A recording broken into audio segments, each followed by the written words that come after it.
So, Burning Crusade. Initial impressions. I think there's kind of three stages to this. I've joked about having, weekly initial impressions of an MMO and having it 27 different times. So I think there's 3 points I'd like to check in uniquely with Burning Crusade because I think there's parts through a journey through what was my favorite expansion of all time. So this is my initial impressions after, hours, not days, not weeks, hours of playtime. Um, my goal with the game is to get to cap. I'd like to do my Netherwing dailies because I remember those really fondly. I'd like to do the Magister's Terrace related stuff. And then I'd like to clear all the heroics once because the small man content is what I fondly remember as some of my favorite small party content. So the heroics is something I'm looking forward to. Maybe, probably not really intentionally raid. Wouldn't mind finding a group that would kind of let me join in for Girls Lair. That's one of my favorite fights. It's quick. I assume things like Kara, my memory remembers those being this like traumatically long experience. They're probably much faster now. So that's probably not the big deal that I have built up in my head. And then from there, I'd love to go see Sunwell and Black Temple and stuff. I'm just not willing to do the gearing grind to be prepared for those. And so I don't know how tightly tuned they are. So I don't want to set the expectation that I'm going to look for a group for those because that just may not happen. So really light touch on the game, which is important because I also want to play other MMOs this year also as just light touches. New World, New Genesis, and the list actually goes on depending on what all comes out this year and when. So my initial impressions I'm leveling as a warrior. Never done that as a first time expansion. When I played this expansion, it was the only expansion I played as Alliance as my main. And so I'm going through as Horde, so I am not as familiar with all of the quest hubs that are faction based. So that's a little bit new. Obviously things like Shatrath are shared. And so I don't know my class, I don't know my faction, even though I'm Horde in all the other expansions, and I have cleared the quests and stuff for Lore Master tied to it. I've cleared all of Hellfire and I've farmed it for Transmog on Horde, so I'm familiar with the zone, but with a flying mount. It's very different on the ground with Horde. I need to get some add-ons in. I did this so far all kind of just rough and native, which I don't even think I did the first time around. There were add-ons back then. And I'm on a server that's Alliance dominated and I'm Horde. So the world is terrifying. I boosted, which gave me a 58 that's poorly geared. So I'm underleveled or undergeared on a class that's gear dependent that I don't know, on a faction that I don't know, outnumbered by the other faction. So I have picked like the most uphill battle on a PvP server. And I think I'm like 9 or 10 deaths in. And I've leveled once. I'm 59. And so it's already rough. But as those Outland greens start coming in, as those quest greens come in, each one feels like just this 10 or 15 or 20% power jump. And so I'm feeling better. I'm feeling like, okay, maybe one of these days I don't have to run the moment a second Fel Orc aggros or something pops.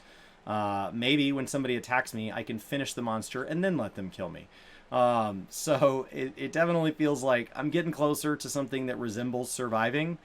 Right now it's rough. There's a lot of waves of memories that come back, fond memories of grinding. There's a lot of fresh reminders why people get so dissatisfied with retail.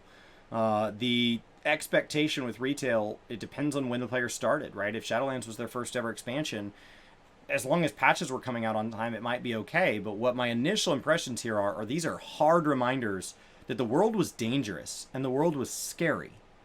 And dying was something worth being avoided, and PvP servers were terrifying. And I don't feel that way in retail. Leveling up in Shadowlands, as much as it was more challenging than once I was at cap and had some gear, even while leveling, I level as a Guardian Druid, and I just pull things.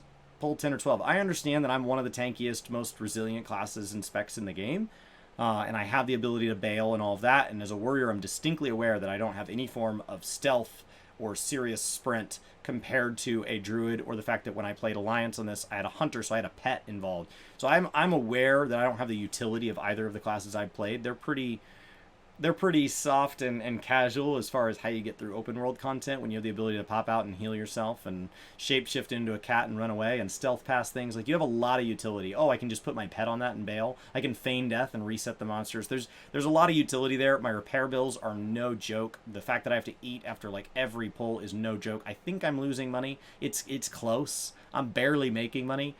So being a warrior is indeed expensive. Not shocked. Tried it in Classic. Didn't make it to Cap. That's why I boosted. I boosted the exact character. It was in the 30s. And so I'm moving right along. I think for me, I don't remember. I might have been exactly 30, 31. It was early on. I did not make it very far before I was like, this is hard. I'm going to do something else because I have other things I want to do. So my initial impressions are, it's definitely a memory trip. It's definitely abrasive. It's definitely the world is dangerous. The world is the point.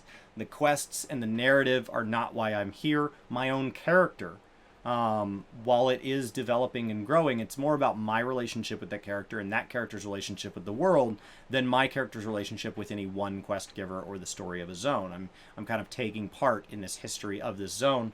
I skim the quests. I'm not that great at reading comprehension, and I don't get a lot of joy out of it. And yeah, that's fine.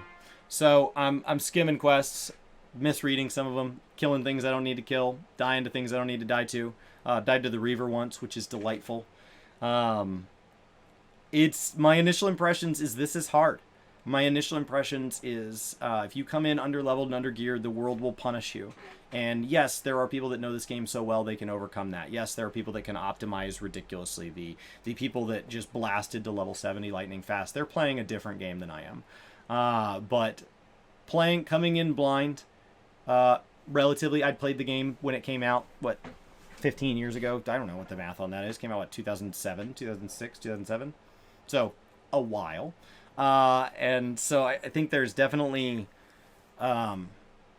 it's a huge rush down memory lane, and it's a huge rush down when games were like this. There are grindy games that come out, but they don't hit the mainstream like Retail WoW and Retail 14 do.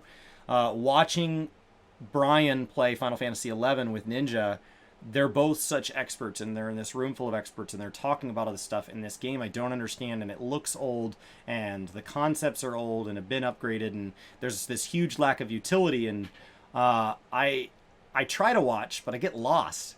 And then I hop in here and I don't have the map explored, and I'm like, oh, I'm going to run to this city next, and I know where this is, and I know what this costs, and I understand what this is. And there's just these waves of knowledge that come back where I have a little more of an understanding of what he's experiencing as he goes back through 11, as he plays on classic servers of 11 and re-experiences an old MMO. There is a lot of fun in it, and the parts that are abrasive and hard and grindy aren't so bad when you know what's next, and you know what's after that, and you know what's after that. It makes it a lot better, even in the areas that I don't know, because I'm trying to come at this from an angle that's different than how I did the first time. It's still pretty reasonable. It's still something that I can manage. I'm having a lot of fun. It's a hard contrast to the other games I'm playing in a week right now. Right now, I'm not logging into retail right now. I'm just doing classic for the World of Warcraft subscription side. But I am still playing Guild Wars pretty regularly, and I'm playing Final Fantasy a lot. And so when I do those, there is a hard contrast here. So for any of you that played back in the day and you've been on the fence, just know it won't take much if your goal is just to get a taste. If you had a character that you capped in Classic and you pay for your subscription, it's free to move over. If you are a new player trying to get into this, best of luck, especially if you don't want to buy a boost. I cannot recommend it to you. I cannot tell you should do this. I'm having fun. I don't know that everybody will. It is definitely a journey. I understand why some people get joy out of watching and not playing. I get that. It is definitely a grind, and it's going to take a lot of work to even achieve my very, very light, super casual, easy goals.